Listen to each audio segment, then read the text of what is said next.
कैसे दूधावा के तोहारा हम करजा चुकाइब माई। हमारा खातिर दुख दर्द सहलू के तना कैसे भूलाइब माई। बोल कैसे दूधावा के तोहारा हम करजा चुकाइब माई।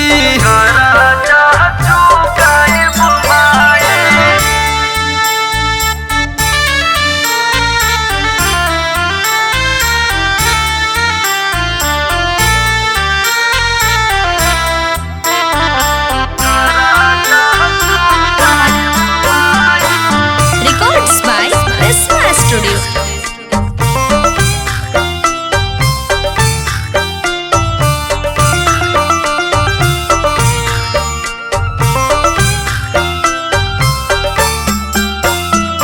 नवरे महीना अपना कोखिया में ढोवलू ओह से पाले खाती हमके दिनों राती रोवलू।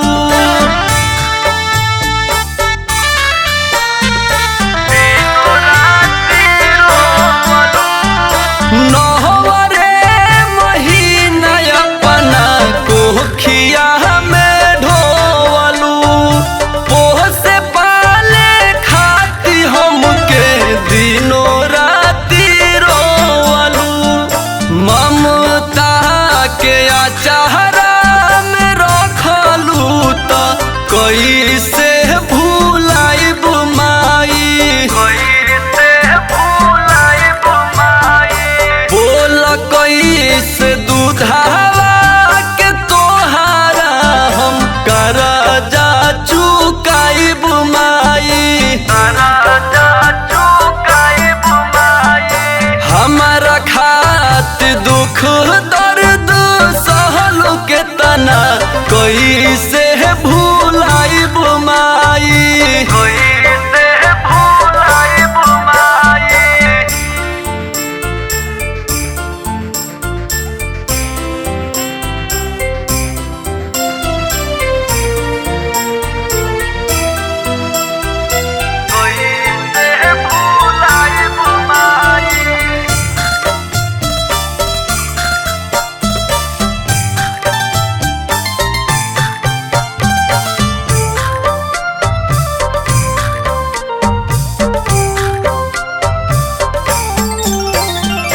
हर जनम हम ही तोहर बेटा बन के अइती माई औरी बाबूजी के प्यार हम पैती।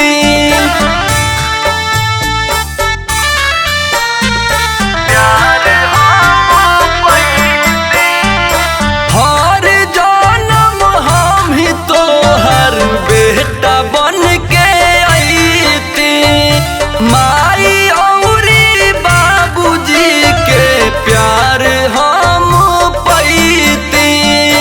अमन कहताया हम दवा हम ही जियरा जुड़ाइब माई।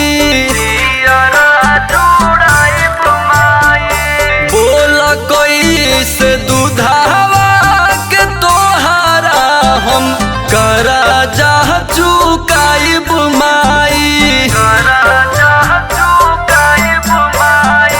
हमारा खातिर दुख दर्द सहलू के तना कैसे भूलाइब माई।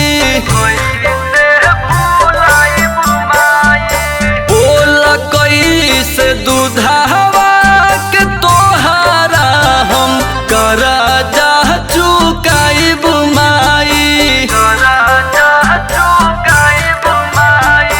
हमारा खातिर दुख दर्द सहलू के तना कैसे भूलाइब माई।